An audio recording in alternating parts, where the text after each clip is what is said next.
Welcome, my friends. And because we're now broadcasting live on Monday evenings here in Spain, it's an extra special welcome to our new viewers from across the pond in the US of A, who are now able to join us live in the morning. Oh my God, got my phone's making a noise now and replaying the show back to me. That's terrible. Okay, we're all very, very professional here on Monday evenings. Yes, so hello, wakey US people, get the coffee on. You can now join us in the mornings every Monday. So, because it's a new era for YouTooSpain, today's topic is the first in a brand new, massive 4-part deep dive into the very popular non-lucrative visa for Spain with our expert visa and residency specialist, Chris from Upsticks to Spain. Over the course of 4 episodes, Chris is on every fortnight, every 2 weeks. So 4 episodes, which is going to take us nearly 2 months to get through. We'll be looking at every aspect of the process, from planning way ahead, right the way through to settling down here and coping with the incredible twists and turns of the bureaucratic system. You can type in your questions over there or down there on the live chat, depending on which device you are watching on, or you can type in the comments below if you're watching back afterwards. And you'll get the answers from Chris, who's on the front line of immigration on a daily basis. So has all of the up-to-date information direct from the horse's mouth. And we'll be choosing some goodie bag winners for Chris to give later on for the sender of the very best comments and questions. So don't miss that. We're going to help you all the way through so you can do the Spain thing too. You are very welcome to YouTooSpain. Here comes the explosive new theme. Here it comes. Hold your horses.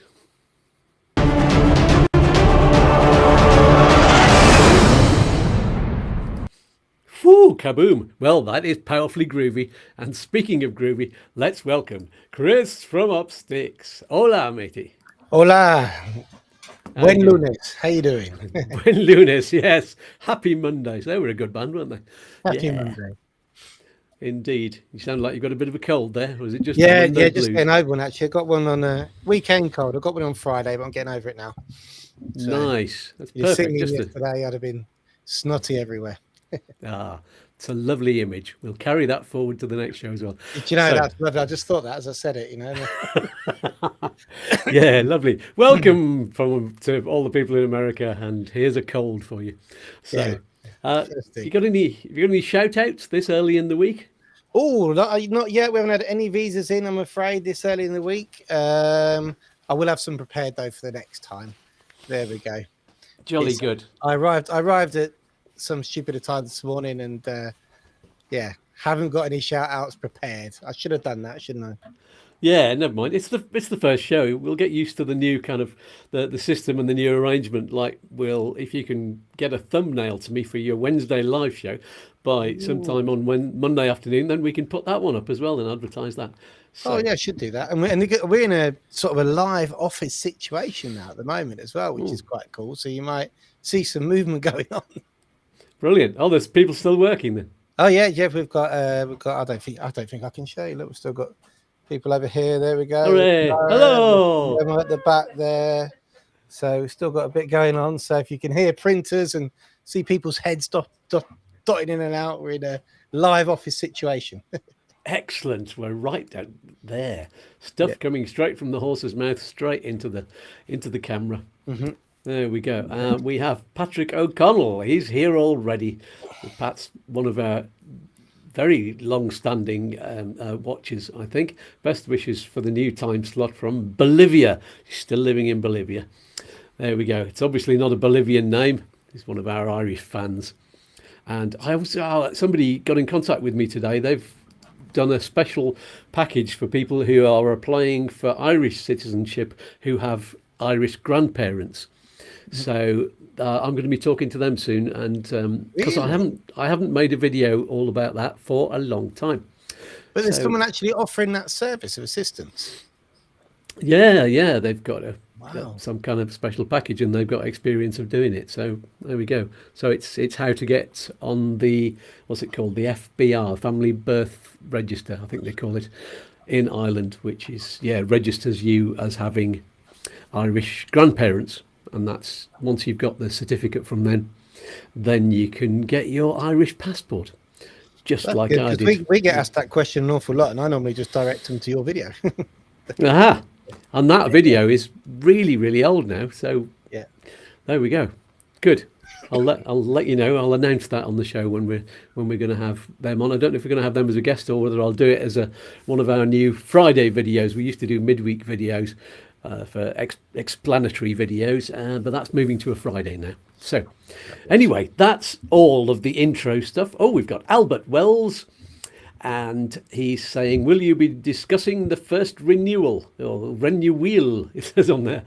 You've added an extra letter. That's fantastic. Let's call it the renewal from now on. We won't be discussing that today, but if you do have a specific question about it, then I'm sure that Chris can give you a succinct answer to that while we take you through the topic for the day. And the topic for the day is, so this is part one in the series about the non-lucrative visa. And as I said before, Chris will be with us for this every 2 weeks, as he has been for about 4.5 years now it is, since we started this show. And today we're looking at advanced planning, which can be anything up to 2 years in advance. Because from experience, it really does help if you've got a long-term plan and a goal, and you have insights into what you can expect from the process. So, Chris, from all of the successful clients you've helped to move here smoothly, and you have got a rather good success record, what would you say is the most important thing to be aware of? What's the big one? So I think when we're talking about the 2 years, I think the next show we do is 1 year before, isn't it? We're at the 2 year point now. Yeah, or we go very close to the time of 3 or 4 months before you go or something like that. But yeah, we'll discuss it before. Yeah. So I think the first thing that you need to worry about, not worry about, I'm talking about what not to worry about, first of all, is the actual specifics regarding ordering paperwork and stuff like that, because we always get people who are early, and I believe that sometimes, say 2 or 3 years out, they're focusing on the wrong thing. All right. So a lot of it is just a process that needs to be followed. So the first thing is obviously look at what the initial red flags could be for a visa application, which is generally the two biggest ones. Well, three biggest ones are criminal records. Okay. So if you're planning any criminal activity, then we definitely don't doing it. So don't be doing any criminal activity moving forward towards your visa application. Healthcare and funding. Okay, so the money. All right, so they're the three things that really don't worry too much about things like application forms, ordering documents, because they can all be ordered. There's a process to follow, but don't obsess over that, because don't forget things change as well over 2 years. But make sure you've got the key elements in place. Obviously, no criminal record, and the funds. Check out what the funds are that you need for the visa to make sure that you're actually going to be able to move forward at the time you want to. And then also check out the healthcare. Now, no one knows if they're going to get sick or not, but it's good to make sure that you know of any possible problems, early doors. And sometimes that can affect people's timelines because people aren't aware of things like the S1 certificate. So I was speaking to a client today who didn't, a potential client who hasn't gone for the visa yet because they weren't aware that they could have used their S1 from their wife, and they actually could have come last year. Yeah. So things like, for example, if you've got a wife, or a spouse, or who was a state retiree, then you can ride off the back of their S1 and actually get healthcare, albeit you haven't got a state pension. Which that is very application forward. Yeah, that is a very handy one, because I've known couples who one is 67, so they're at pensionable age, and another one is only 55 with a big age gap, and they've been waiting. So yeah, that's very handy to know. And state healthcare is good. Yeah. So and then the fourth thing, I can break these down in a little bit more detail if you like. So some notes on them. Tell you what, we'll go into that in a second. I just want to tell viewers, don't forget to check out Chris's Upsticks website and YouTube channels, and the links are in the video description below. and there are lots of articles and videos to help you out on there. And he does, as I said earlier, he has a live update every Wednesday evening at 6 o'clock. We're all picking 6 o'clock, Spanish time that is. And that's lots of fun as well as being informative. And I keep popping up on that one. And I can't do it this Wednesday because I've got a gig, unfortunately. But there you go. And also, don't forget there's a QR code up there in the corner, if I can point to it from there. And as well as a super link in the video description below, where you can also find that same link. And if you're learning something today of value, or if you've just been entertained, then use the link to donate a cup of coffee or 3 or 5, whatever you think today's show is worth to you. Now, before we go through this, a list of the things and that you tell us what you were going to tell us a minute ago, let's just have a quick look at what Albert wanted to ask us about the renewal. And he says, please explain the 183-day rule. This is to do with renewals, isn't it? And how long you need to spend in Spain every year. Yeah, so if you're talking about the renewals, you have to be in Spain to be able to renew your visa for a minimum of 183 natural days from the time that you're awarded residency, which is the date on your TIE card, to the time that you come to renew, which is when your residency card expires. Obviously, we wouldn't advise that you pushed it to the 183. You definitely give yourself some leeway.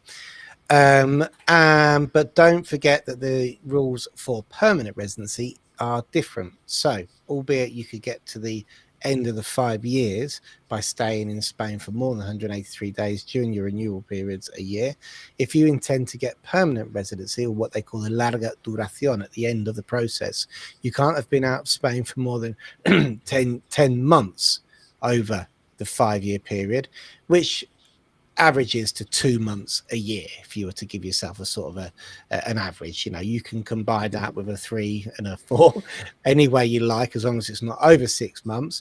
But just be very aware of that if you intend to go for your permanent residency at the end of the process. Great. Hope that explains everything, Albert, for you. And Marius, I'm sorry, I'm not going to try and pronounce that surname because I would do that completely wrong, and so I apologize for that. That's my failing. So he or she is asking for health insurance. Are there differences between visa compatible and residency compatible plans? That would be a no, I think. No, in theory, no. In theory, you have any policy which, now the good thing about it is most insurance companies now have a policy specific for residency and visa applications, and they should be the same. No co-payments, no waiting times, and no exclusions on them. Normally you'll be given a certificate which actually explains that this is a specific policy for that purpose. You have to use a proof of the payment as well with that certificate, and that's normally enough for both residency and visa purposes. Recently we have seen, not in the UK consulates, but I do know consulates around the world, that they ask for the terms and conditions of the policy as well. So if there's any policies which may have hidden exclusions in it, albeit that you achieve the certificate, you have to be very careful that that's not on the documents that you give to the consulate. Mm-hmm. Good to know. And they're also asking, it says, I also hear that Spanish driving schools push people to take a bunch of lessons in order to be able to take the exam, even if someone has been driving for a long time. Is this true? And is it how to avoid it? I think it is true, isn't it? I think there's a minimum amount of lessons that you have to take before. Is it 10? If you take, I had it in my head 10 from the video that we did. Yeah, me too. Yeah, so I had it in my head 10. But I don't think they push you to do more than that, No, I think there is a bunch of lessons, like they're saying. It's. I can actually ask somebody to pass it. You only had 10 lessons, didn't you? Yeah, I think you had 10 lessons. Yeah, I think Lara's was a minimum of 10. I know that they have 3 times, so you pay for 3 chances. So if you fail your theory, then you got 3 times on a repeat test, haven't you? Yes, if you fail, and it's minimum 10 lessons. Rebook again, if that makes sense, in 3s. Yeah. There we go. And that was the voice of Lara. Lara. Hello. Lara the missus. Yeah. Someone who did pass their test in Spain. Hello. Brilliant. Yeah, hi Laura. Hi. otherwise known as Mrs. Chris. And she's in charge of Upsticks Drive. So if you want to get your car registered when you come over. She's actually a real boss. Yes. Yeah. Good. He only says that when you're not there, Laura. I know, I'm not into that. Fabulous. And but Marius, it's worth asking what license you have, what driving license you have. Are you over in America, in the States there? Because yes, you would have to get you'd have to pass a Spanish test, but if you're on a European license, then you wouldn't. So there you go. That would be good to know. Oh, and Rochelle is on there. It says, "Hi, Scats. Good to see you. It's lovely to see you too." Okay then. So we were. Oh, Lauren Georgiou says, "Hi, glad to be able to join you for your new Monday slot. Good to see you too." So let's continue. I was going to say we have a very common phrase on this show, and it's particularly relevant to planning ahead. We say, let's put it up on screen. I've still got it there. There we go. Here it is. It depends. That's a big phrase, and we use it a lot because almost every question you ask about moving to Spain, even the very basic ones, have an "it depends" answer. Individual circumstances can vary quite a lot. One person's experience might be helpful to you, or it might not quite apply to you, which is why so many people who ask on social media get the wrong answer for them. So bear that in mind as we go through a general list of things that potential movers should be planning for, and we'll see if we can pop in some "it depends" answers as we go along.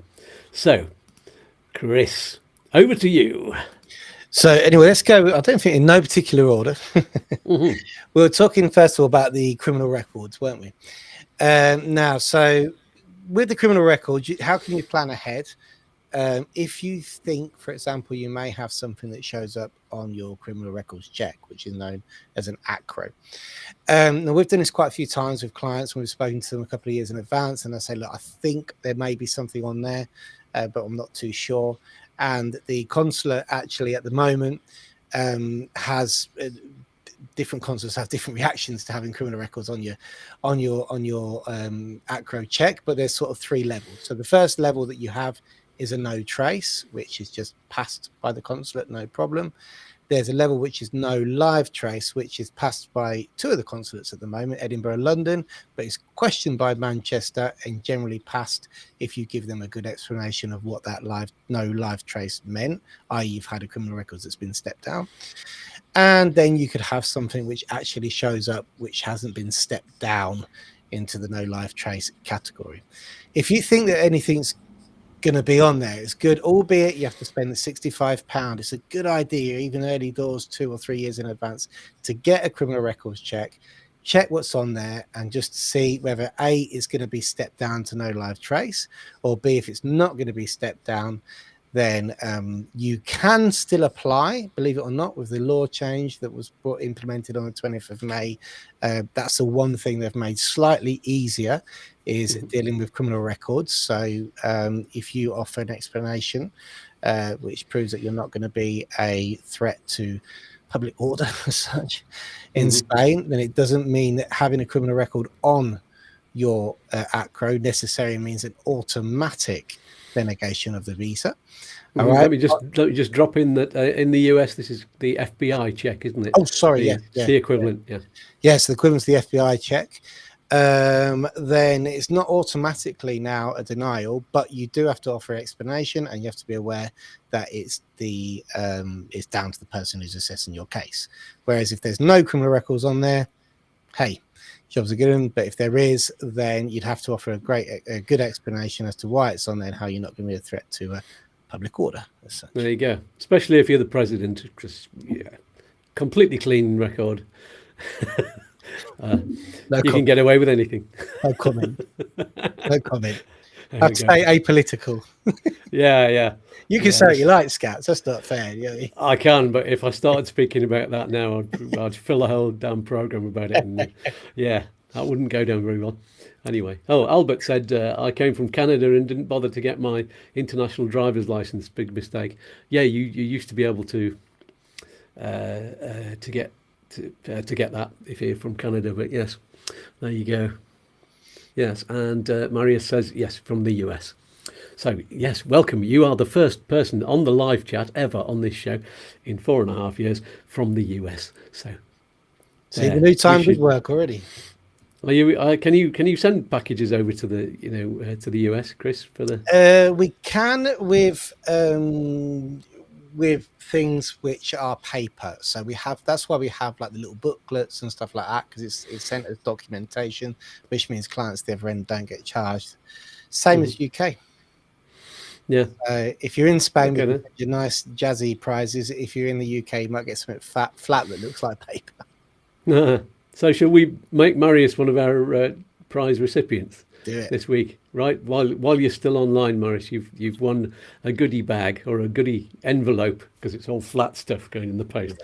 So what you need to do is send an email to YouTube at upsticks.es and give Chris your details. He'll need your address in the US. Yeah, and there, you can have a chat to him while you're on there. And then when the postman arrives and says, "What's in this parcel?" Just documents. Yeah, just documents. Yeah, it's not a funky fan. Yeah, no funky fans, no fridge magnets at all. No, that's just a piece of paper. He says, nice, lovely. And Rochelle says, hola, Chris, long time no see. How you doing, Rochelle? We sent Rochelle a fan as well. Did you? Oh, you need to? Want to, yeah. Rochelle sent you a fan. I've got Rochelle's address. I think Rochelle needs, at least 10 fans. Yeah, and a cap. And a cap, yeah, absolutely. Talking about Rochelle today, actually, to one of the clients who might be coming over in a DMV, so you might have somebody coming your way. Yes, Rochelle's one of our important members of our combined network that we have, who all help each other and send clients to each other, which is fabulous. It's the best way to go. And Albert Wells says it's called the RCMP check in Canada. So that's ACRO in the UK, FBI in the US, and RCMP in Canada. What's it called in your country? That would be interesting to know. There. Okay. So on the list, on the things that I've got on the list, and let's see how well it fits in with you, Chris. Go for it. I've got here in brackets, timing is everything and the goalposts keep moving. So how do you cope with all of that? I did have that written down. No, I'm joking. Did you not? So I'll make it up. Don't worry about it. Yeah. Obviously, timing. The first thing to look at timing is obviously your tax liabilities. So getting tax advice early on is always a good idea. Evidently, as we always say, we're not tax advisors. We definitely put you onto a tax advisor if you need to speak to one. And Scats as well got tax advisors, so that's great. But there are some common denominators which people get wrong, where a lot of people focus on this thing called capital gains when they're selling a property. Okay, which means what they look at is, if I come at the second half of the year, hence why we're really busy now in September, because lots of people have made that judgment, come at the back end of the year, and then our applications then renew at the same time. So September historically is compounding to a very busy month. You've got to make sure that you don't enter Spain, or judge that when you enter Spain to not be a fiscal resident the first year if you've completed any sort of fiscal actions during that year. What we mean by that is the tax year starts on the 1st of January in Spain and ends on the 31st of December. By spending 183 days in Spain during that period. And that also means when you're a non-resident, so even on holiday periods at the early beginning of the year, then you could be considered a tax resident, which means you're tax liable for things like capital gains on selling a property, where in the UK or in the US you may not have been liable for that. The biggest mistake that people make is not focusing on every other asset. Okay, so people focus on capital gains, but then you might have financial products which you can cash in a tax-free environment, like ISAs, before you move to Spain. But when you get to Spain, if you cash them in, they may have tax liabilities on them. You may have tax-free pension lump sums that you can take before you move to Spain, and stuff like that. So it's not only capital gains you have to be aware of; it's the whole package. It's just money in the bank as well. That's an asset. And your income. Don't forget that if you do become a financial fiscal resident in Spain in your first year, it's not only the capital gains element they're going to look at. They're going to look at your income as well. You'd be paying income tax, and then there may be a period which would happen anyway where there's a crossover with your home country and you have to claim tax back. But the tax and fiscal year in terms of timing is quite possibly one of the most important things you have to look at before you come. Absolutely. And there are double tax treaties, is that what they call them? Yeah, double tax treaties, where basically you don't pay for the same tax twice. Yeah. And but sometimes you'll find that the percentage you need to pay of Spanish tax is slightly more, so you end up paying just that little bit extra that you didn't pay. So if you're paying 19% in the UK and it's 21% in Spain, then you'll end up paying just a little bit, 2% tax on income that you've got from the UK. I think that's how it works, but you need to ask a tax man, like Chris said before. Tax advisor. And there's no set. You have to say there's no. Everybody's situation is different. There's no set. So, would you pay a percentage of income tax? So, where's your income derived from? There's different levels for different types of income. So you ever seen a Modelo 100, the tax return, especially if you're self-employed or anything? Then you'll just look at it and go, yeah. Modelo 100. That's the income tax, the proper income tax form. Yes, nasty. Patrick O'Connell says it's called Interpol in Bolivia. That's your criminal record check. And Albert says Canada-Spain agreement on not being double taxed. Do I still need to file in both countries? That's a question for a tax advisor, but. No, I'm not going to answer that one. I would get in a muddle answering that one. But it depends on the timing, I think, of when you move. If you're still earning money in Canada while you live in Spain, and then you would have to file in Canada as well. But then you would put that amount on your Spanish tax form as well when you did that. So you'd file in both countries. I think that's right. But do consult professional tax advisor. Pilot Paul. Are you a pilot, Paul? When you become a tax resident in Spain and then visit the UK to see family, can you claim VAT back on what you buy in the UK? That's an interesting question. Again, what you need to do is get in touch with Antonio, who is, if you have a look in the video description, he is our mutual accountant and friend, and he can tell you all about that. He's a gestor. I think what you mean is like if you buy a luxury watch, isn't it? So like there's people, in theory, if you come here to Spain, you buy a luxury watch, you can actually claim the tax back on it. But then when you get to the UK, the authorities in Spain tell the UK that you've haven't paid any tax, and the UK charge you tax on that asset anyway. So I don't think you can. Yeah. If you cross, so if you were, the only reason I know this because it's happened to a friend of mine.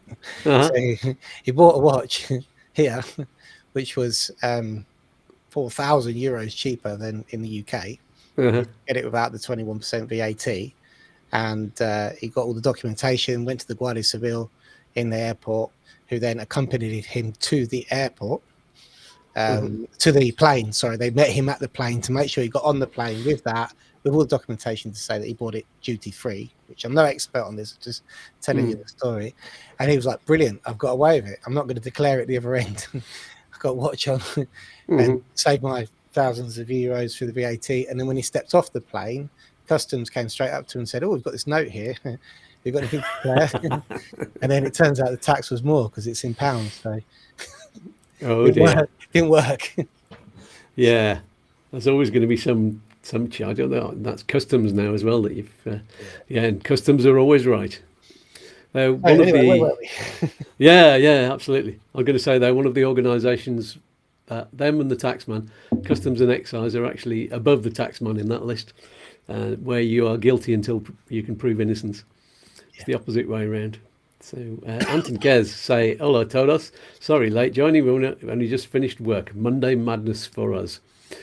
And they're in France. Lovely to hear from you. Yes. So where were we? And what's a good time to set your moving date? Can you actually set it 2 years in advance? Is it possible to plan like that? I think so. I think there's so many moving worlds, especially with people who are selling their properties, for example. You know, I mean, I think 2 years in advance, what would a good thing if you do want if you want to have a more relaxed application would be that are you planning on selling the property and can you get into temporary accommodation while you're going through the visa process? So just out of experience and personally now talking to people, I find that the applications which are a lot more stressful are people who are trying to combine the sale of a property with applying for a visa and buying a house in Spain. On that day, and you might end up with temporary accommodation for a while because your passport gets retained by the consulate in some circumstances, whereas other applications where people have sold maybe a year before, which means the whole tax thing we're talking about doesn't come into play, they've moved into some long-term temporary accommodation, which means that they're not too worried, you know, when their passports come back, because we know that they can vary the times. Always seem to be a slightly more relaxed application. So maybe it's something that you need to consider if you are doing that, for example. I suppose you need to think about a few other things if you're a couple or a family, and just actually right down to the very basic question. And I remember seeing this when we were thinking moving. Somebody said, make sure that both of you want to move. And it's not just one person's idea and the other one's going, oh, yeah, okay, then that'll be good. Because you might have a shock when you get there and you realise that the person who wasn't quite decisive on it didn't really like the idea in the first place. And that can bring tension at a time which can be full of tension anyway. I actually had that on my notes, like going into sort of a more personal level with people and stuff I've spoken to people about as potential clients. It's like just talking to your family very early on about the move, you know, like involving them in the process. Obviously, everybody's families are different. Some people might not be able to wait to get away from the family. Who knows? They're not even going to tell them their address in Spain. Others, you know, might be you know, really heart-wrenching and thinking I've got two dreams. One is the fact that I want to move to Spain, the other is the fact that I've got grandkids on the way. So, you know, involving your family from the start, which could be involving them in things like even choosing the property, choosing where you're going to live, you know, and in having that journey together. I've had quite a few clients which have been over on holiday and discovery trips with their family, and it becomes quite exciting because they know where they're going to go when they visit their parents or even grandparents in some stages, you know. So plus be nice to them, because you're going to get older in Spain, so you're going to need them at some point to keep sorting you out, you know, paperwork and stuff. So no, but jokes aside, you know, I think involving the family in the whole process is a good idea and probably makes you less emotionally stressed. And consider the location really, really carefully of where you're going to be in terms of the infrastructure of the country. You need to be in a place where, let's say you've got elderly parents, you need to be near enough to the airport, you need to be near enough to the main roads, so that at that moment when you get a message saying you need to move quickly and get over here, then you're not down the bottom of a track that takes you half an hour to navigate and get to an A road that takes you another hour to get to an airport, because that's going to be a very stressful journey for you. And just knowing that you're close to the place where your health insurance is connected to a doctor's surgery where you can actually get treatment. If you buy health insurance and then without considering where the doctors are that you can use, because they're not at every single health centre, are they? No, there's that. There's, you know, that, I mean, that probably comes a little bit further down the line when you're looking at health insurance, but definitely doing that research where private health care centres or public healthcare centres are, depending on the platform you're coming on, is a good idea. And touching on what you said there earlier on, was a very good point. I had that written down as well about, you know, being ready to move if you have to. A lot of people, most people nowadays are digitally savvy. Okay, but it doesn't mean you know what you're doing if there's an app which you haven't used regularly. And I always talk to people quite early on about being ready, you know, and being digitally ready to move, which means you know, you are going to, whether you like it or not, you are going to have to scan a lot of documents. You're going to have to do a lot of online forms when you're going through the process. It's a very good idea to keep digital copies of documents, you know, when you start that process. Not everybody No, so that's a good time to start learning and getting your digital head on, or buying the equipment you need for your application really early on. And that probably includes as well apps that we have available to ourselves, like, you know, travel apps, like there's airlines have travel apps, transport apps like Ubers, for example. You know, people don't commonly use them maybe their everyday life, but here in Spain, for example, if you are in an emergency situation, like we had one a couple of years ago when Lara's father was taken ill, and she came to the office, and it was quite hectic, but it literally was Uber, Ryanair, Malaga, and from 9:30 in the morning at 12 o'clock, Lara was on a plane on the way to Edinburgh. You know, and because I knew how to use the apps, you know, it was like boom, boom, boom. And when she got the other end, we could do it. So in an emergency situation, it really helped us manage it well, you know. Absolutely. Yeah, I could say you can order an Uber in Edinburgh to go somewhere, which was Lara's case. She got there in bits. You know, you got to send your wife, which could happen. And I'm like, just stand outside because Dave in a black Volvo is going to turn up and pick you up and take you somewhere, because I could do that from here. Very handy. Yeah. And those there are going to be new apps coming out all the time that are going to be able to help you there. So yeah, stay up to date. Let's just have a quick look at the live chat, because I've been missing something. I asked Pilot Paul about pilot's license, and he says, yes, I do have a pilot's license, but not sure if I'll carry on flying when we move over next year. Do pilot's license, they must cover you for everywhere in the world, presumably.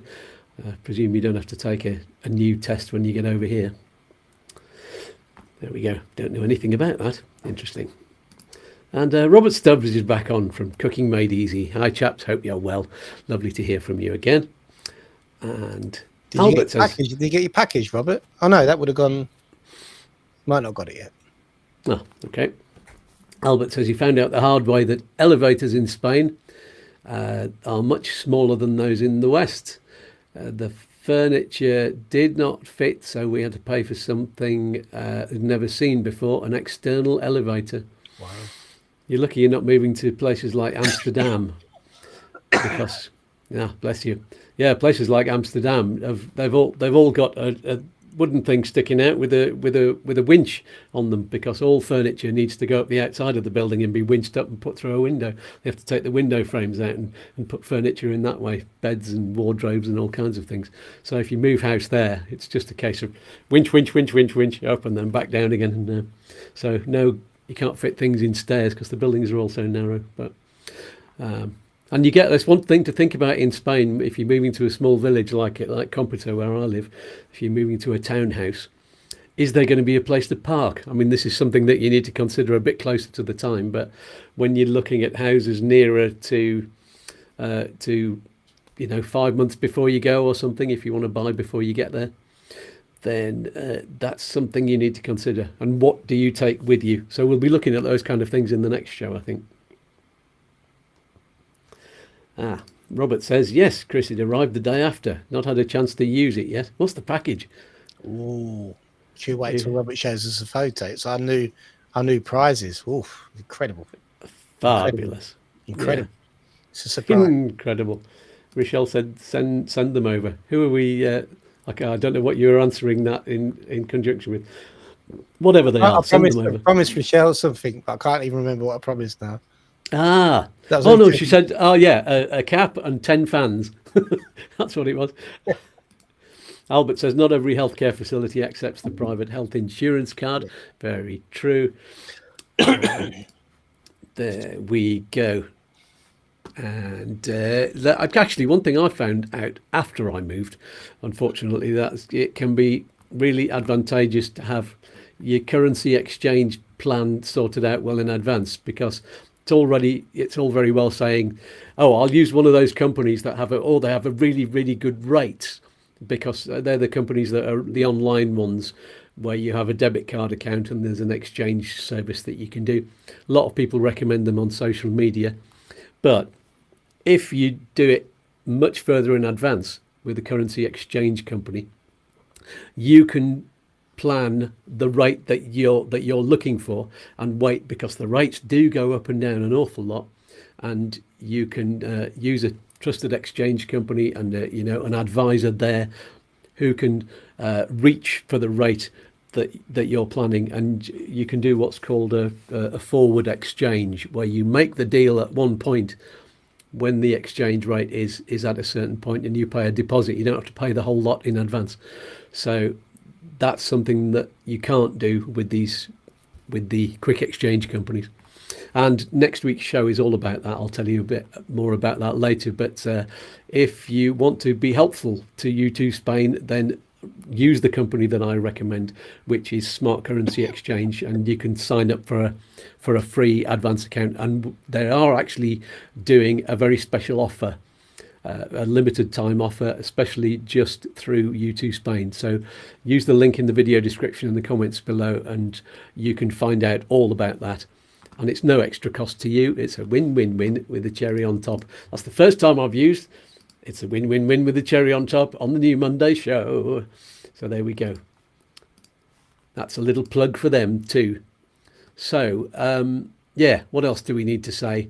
Oh, moving with a family. That's got to be important as well, because you've got things like choosing a school. I know you can't really do that 2 years in advance, or can you? Yeah, I mean, you can start looking at schools, obviously, 2 years in advance, especially if you're looking at things like private schools or public schools and stuff like that. You know, they're just looking where you actually are. And because the platform of schools don't generally change that much, i.e. what they're offering this year is not going to change too much the next year. But what you do want to do is make sure early doors that there's things like the public schools are absolutely saturated. There's hardly any placements, you know. So we had it recently where we saw a client who thought it was just going to come and just basically put their kids in school, and it turned out that the two public schools which corresponded to them didn't have any placements. It was far too late, and they've ended up having to do a year in a private school while making the application to go into a public school. And the application for the public schools can be very labor intensive. It actually starts in May, I think.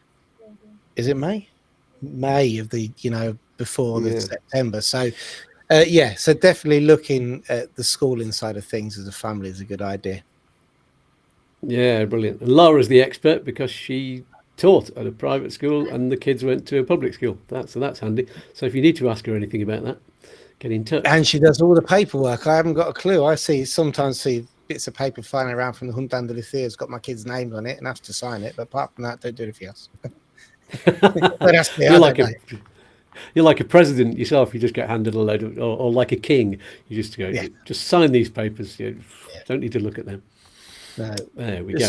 So yeah, so that's definitely one thing I just had on here, which I thought was important to mention. Going back to the digital thing was, and we've had a lot of clients which have done it lately, is early doors. They've set up a specific email address for their move, right? Because you get a lot of couples, a lot of partners who spouses who are applying together. They might be using in their private life a private email address, a work email address.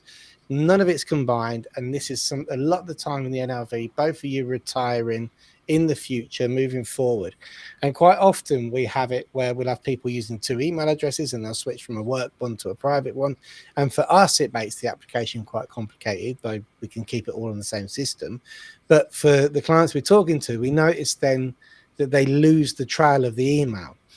So you resend stuff to a separate email, whereas we've had recently, this last year or so, people have specifically set up fun email addresses like moving to Spain or Spain, here we come, you know, type thing, you know, with their names. And we've found that with both people having access to that email address, it being specific for your move, that it's a really good idea. So, you know, I think that's a brilliant idea for people moving. You know, forget your personal, your work email. Have an email where both of you have access to that email and use that specifically for your Spain journey. Very, very good plan. So I've got a whole load of notes as well. Is there anything you haven't said yet? Or shall I just read you some of these things and then you can grab on them as we go past? Go for it. There's things like EPREM. This is to do with the financial requirement, and I've just put what is EPREM. I mean, we can explain this a bit maybe in the next show, but just give us a very quick idea of what that's all about. Yeah, so EPREM is what the Spanish authorities base what financial requirements you have or what you need to qualify for the visa. So you need to keep an eye on that to see if it goes up or not. It hasn't gone up for 3 years, so the likelihood is it could go up. Inflation's gone up, so at the end of the year in the budget, currently for a couple it's 36,000 euros and 28,800 per year for the NLV application. But it's a good point, because talking about the financials, and that's a note I had here, another thing you can do moving forward is just, and we could do a whole program on it, so we won't, defrag it too much, but keep your financials simple and constant. That's the best advice that you can give anybody moving forward. So if you have 5 bits of passive income going into 5 different accounts, which you're going to use for your NLV application, the likelihood is, especially after the updated laws come into play, you've got 5 sets of 12 months worth of bank statements. You're going to need verified different. Try and simplify your either savings or passive income or whatever you're using as much as possible. Consolidate it into as minimum amount of paperwork as possible for the application. Very good point. And I've known somebody who asked the question quite early on. So that's that 36,000 you need for a couple then. So if we've got 36 in the bank, so that's okay. If we can just keep that in the bank, and we'll be all right there. And the advice that I'd give to that is, make sure you're looking, if you're intending to go for permanent residency after 5 years, you've got to look at the amount of money you're going to be spending. And prices have been going up quite a lot for, just for food, property, all kinds of things. So when you're planning ahead, don't just have the exact amount that is the financial requirement in the bank. And there might be emergencies where you need to spend, your car breaks down and you have to get a new one, or something like that, and you end up spending that money, and you end up, when you're trying to get your renewal, with not enough money in the bank. So it pays to look at the big long-term plan, the whole 5-year plan, even though you don't have to prove that amount, the 5-year amount, it being in your bank, if you're dealing especially with a lot of savings. So if you're there's a conversation I actually had on last Wednesday. Somebody who's coming over on savings. Now, for your renewal, you have to prove double the amount of money if you're using savings. Okay, again, we've got loads on our channel about this. So first year, it's 36. If you're using only savings, you're renewing for 2 years, you need double, 72. So say, for example, you're cashing in everything and you want to live for 5 years. And then at the end of those 5 years, stay, get the right to work, because you have got that with the larga duración permanent residency, and then carry on working. Okay, to get you through the 5 years, you need the 72 in the bank. Well, after the last renewal, in theory, you don't need to keep it in there. But anyway, we'll know more about that next year, won't we, when we do them? But if you were to say you needed to keep 72,000 euros in the bank and had 12,000 euros a year to live off of, which is only 1,000 euros a month. That's not enough. You still need 132,000 euros. Yeah. Yeah, so add another 12 to that to have a couple of grand a month, times 2. So, it's when you're working on a basis of only savings, the fact that you've got 150,000 euros in the bank might not be enough, to get you through those 5 years. So you've got to look at it like that. But anyway, the financial planning is certainly something you need to start off really early, and the simplification of your documents. So it's a good idea to have plenty of passive income, because you'll be covered. You don't have to get 2 years worth of that doesn't double the amount, because you're getting it every month. Yeah, and it's counted as double. So passive recurring income, 12,000 euros a year for renewal, would be counted as 24, as long as you can prove that it's passive recurring income from whatever source, pension or whatever. Great stuff. The next thing I've got is travel plans to think about. And Albert has said, can you touch on the challenge of bringing pets across to Spain? So that is part of the travel plans package. It is a challenge. And if did you say you're in Canada? And so you've got to consider flights. I mean, that's I think the only way that you can do it, unless you take a boat across, and that would be a very long trip. And I wouldn't like to have done a trip on a boat for very long with our dog. We went over on the ferry, and it was 32 hours, so 2 nights we were on the ferry, and our dog didn't pee for about 28 hours, and that must have been painful, and she was scared all the time. So yeah, it is a challenge choosing the right sort of transport for your pet. If you're coming from the UK, there are companies who take 5 dogs at a time and look after them on the way down, and they do a really good job of walking and the pets regularly, and feeding them and looking after them. But you've got to be there when they arrive as well to pick them up. So timing is another big issue there. I did make a video all about that. We had a live guest on who does transport pets.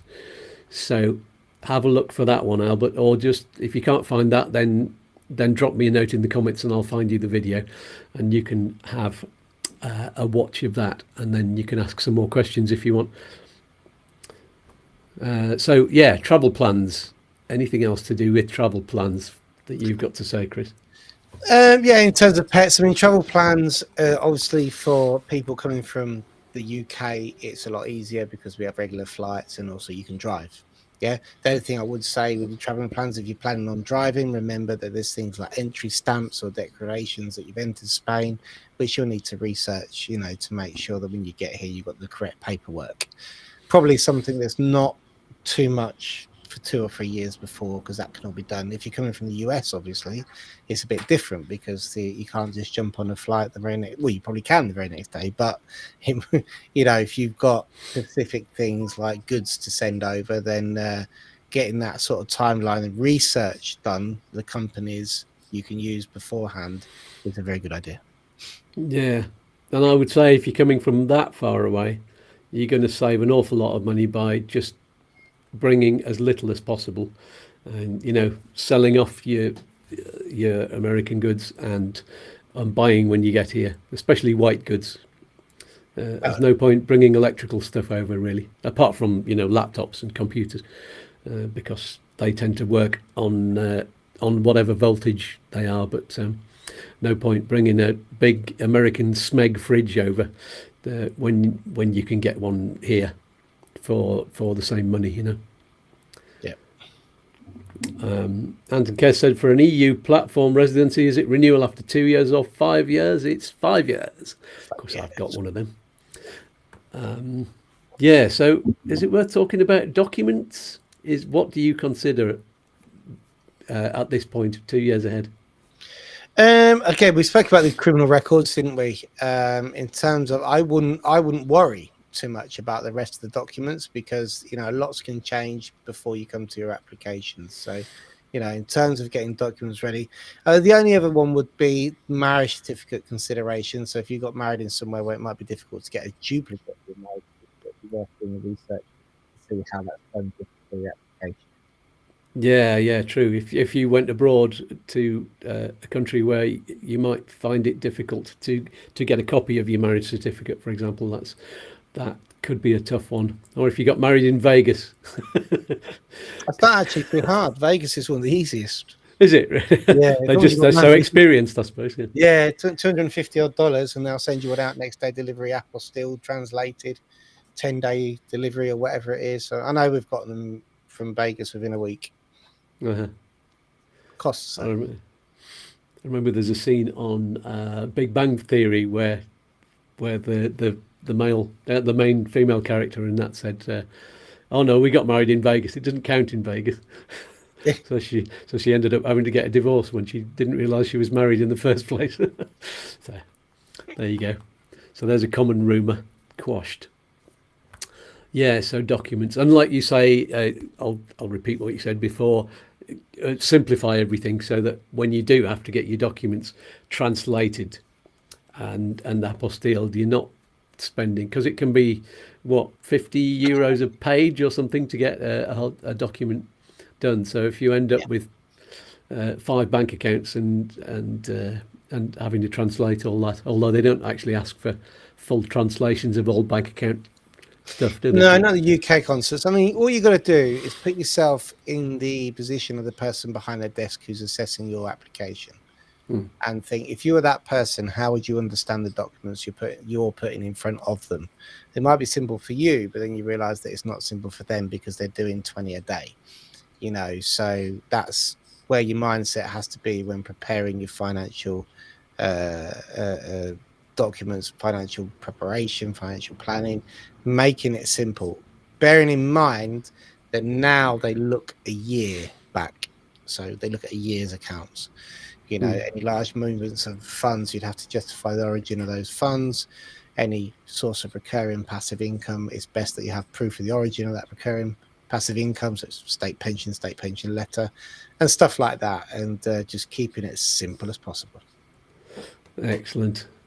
Rochelle says, no, she doesn't mean fans and a hat. She says, send over the digital nomad visa clients. I really appreciate that. Yes. I was going to, you don't want a fan and a hat? No, I think, no, it's too late. Laura's already put them in the post, Rochelle. There's at least 10 fans. I've written the name of the clients on a fan. Yeah. He's got to get rid of them somehow, Rochelle. Yeah. You'll find a use for them. Yeah, order, Yeah. If you could get fans that heated you as well as cooled you down, that would be brilliant. Well, stop the rain. It's been raining today. You know, you can stop the rain. Yeah. If you glue them all together, you could make a brolly. That would be fantastic. Yeah, or a lovely sort of parasol. I've only got another 350 to get rid of, don't we? You could make a really big parasol out of that. Yeah, it would look awful. You can make one. Brilliant. That's the best prize ever. Albert Wells says, all my income is pension income, which is more than required. Do I still need savings on top of it? No. If you've got enough, if you fulfill the requirement, then that's good. It's worth thinking ahead into the future, although pensions go up as well as EPREM going up, so you should be okay with that. It's always a good idea to have a bit of savings in the bank anyway, in case of emergencies. That's one thing that we did talk about on previous shows. Always have some backup cash stuck away somewhere, because something will go wrong. We're not being pessimists here. We're just being practical. Yeah, realists, that's it. And it's pragmatic as well. Is that a good word for that? I don't know. Yeah. That's always a good word. It's also worth thinking about, before you go into the visa process, can you get EU citizenship? Have you got grandparents or parents who had citizenship of an EU country at the time you were born? That's the kind of rule.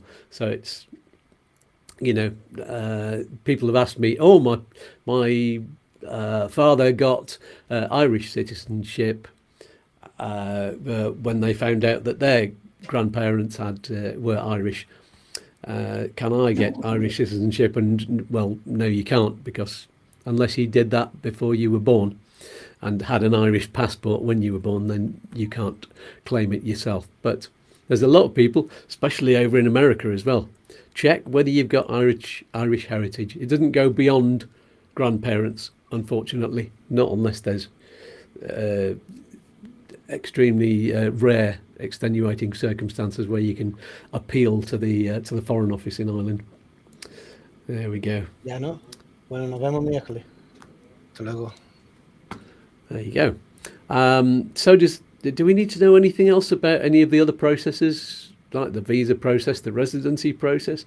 We can come on to those in the next shows, can't we? Yeah, I think that's maybe for the next show. I mean, I think at the moment it's just the other thing I had down was discovery, doing discovery trips, making sure, which we touched on with the family, just making sure you really are certain. Just don't just bet on TV programs and stuff, because I mean, I'm looking at some of the programs. I won't mention the name of them, but there's people buying townhouses, which I'm looking at it going, oh, that's beautiful. That in the September afternoon that you sat on the terrace, it's going to be bloody freezing. In January, it's not going to be like that. And I can tell you, I've lived in a townhouse before, and I can tell you, I know, looking at a lot of these programs for these townhouses, which are 69,000 euros, and I'm looking at the hill that people have got to walk up, to get to them, and I'm thinking it's very idyllic. In fact, I bought a house which was like that, when I was when Lara was 21 and I was less than 30. And trust me, sometimes you've got to go all seasons, check out the town all seasons, Go when it's raining.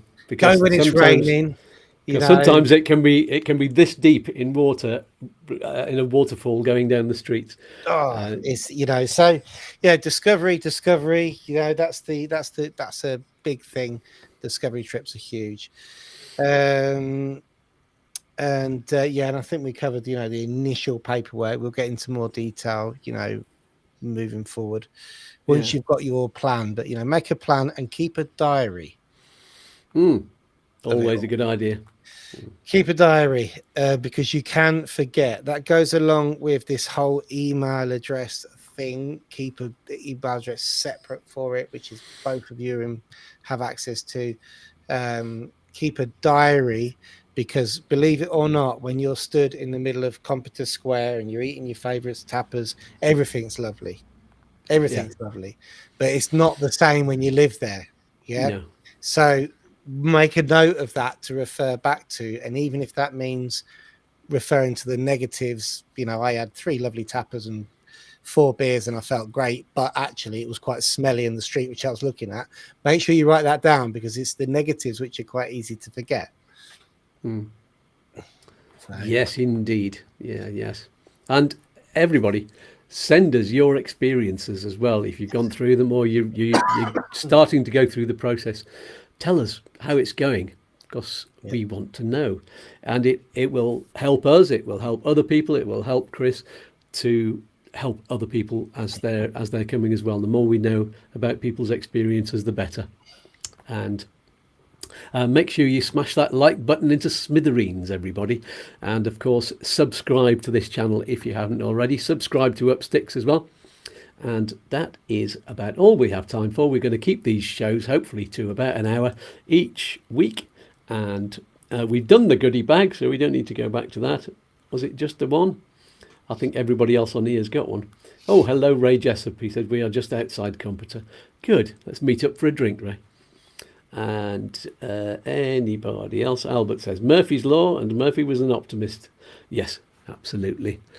I'll give anybody a fan who sends me their address. Yeah, I'll give anybody a fan. Please, let me get rid of them. Albert says, went through the blackout and the flooding. We're not in Kansas anymore. Yeah, absolutely. So that is all we have time for this week. Hover over that QR code. Buy me a coffee or 3 if you haven't already. In a few moments, I'll tell you again who my expert guest is for next week, but for now let's give Chris a big virtual kiss and a hug and say goodbye for now. We'll see you in 2 weeks with part 2 of this series, and we'll tell you exactly what that's going to be all about, which part of it.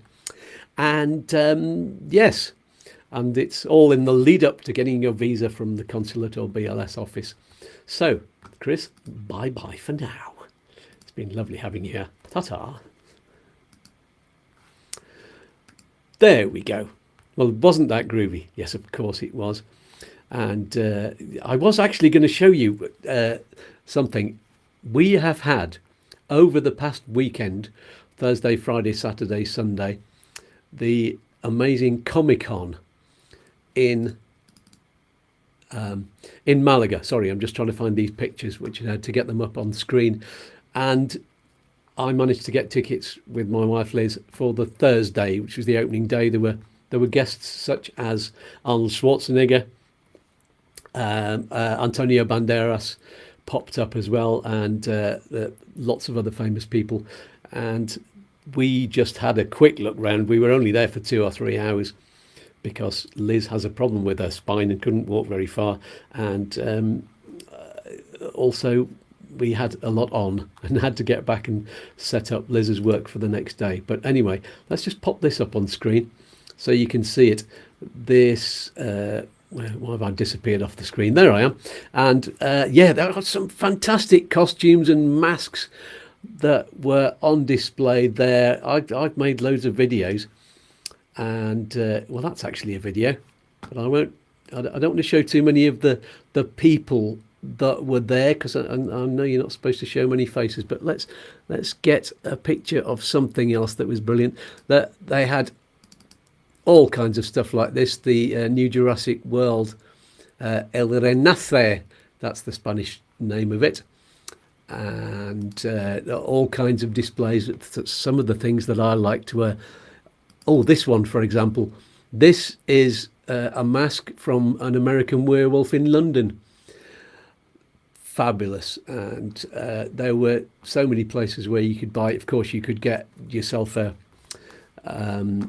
Darth Vader, the proper Darth Vader mask. You could get so many different things. I think Star Wars was the thing which stood out for me. There were more people wearing Star Wars cosplay costumes than anything else. And but I'm not sure if I'm allowed to show you those. What I'm going to do is make a little video of all of those and probably bring that one out on Friday or before that this week, so you can see what there was there. And it was excellent to see it. The reason I want to show you it is just to big up Malaga as a place to come. It's really taking off. This is the first time that Comic-Con, the San Diego Comic-Con, which is the big original Comic-Con, it's the first time it's been outside of the US. So it's amazing. It's the first chance that I've had to go to an event like this, and it was huge, and it will just get bigger. So there you go.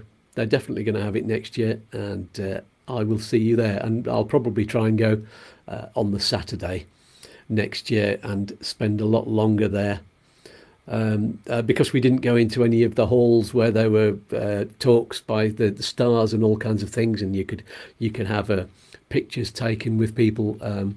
Yes, so much more to it than we could see this time. But anyway, had a brilliant time. So who's on next week's show? This is what you want to know. You're hanging around for that. I dropped a hint earlier when I was talking about currency exchange. I'm very happy to say that we have our friend Rory Halloran from our favourite, the lovely Smart Currency Exchange, and they have that special offer for you that I mentioned. So don't miss that. And Rory will be telling you all about why it's important to plan so far ahead, and how you can catch a really good exchange rate, much better than the one that you could get if you just use one of these card accounts, which do have good rates on the day, but there's not so much planning and so much advice and so many services that you can get from Smart Currency Exchange. So he'll be explaining all of that next week. Keep your eyes on the Facebook group and the Facebook page. It's the YouTooSpain, the private Facebook group, the community group, and then there's the open page for everyone to look at. We'll announce all of the details of the Friday video and what's coming up on the next Monday show on those social media channels. So I will see you on the Friday video at 6 o'clock Spanish time, or join me next Monday live at 6 o'clock Spanish time. Everything's at 6 o'clock Spanish time from now on. Somebody pass around the non-lucrative cookies. Peas and fluff, my friends, and I'll leave you all with a message from all of the voices in my head here at YouTooSpain. Happy Monday to all of you, and I hope you enjoyed the new show. Goodbye for now. Goodbye, lads. Bye. Goodbye. Toodaloo. Peace and love. Peas and fluff. Oi, oi. Don't do anything I wouldn't do. One more cosmic dance? All right, then. Look, Mum, I'm dancing. Oh, I'm all a quiver. Let's dance.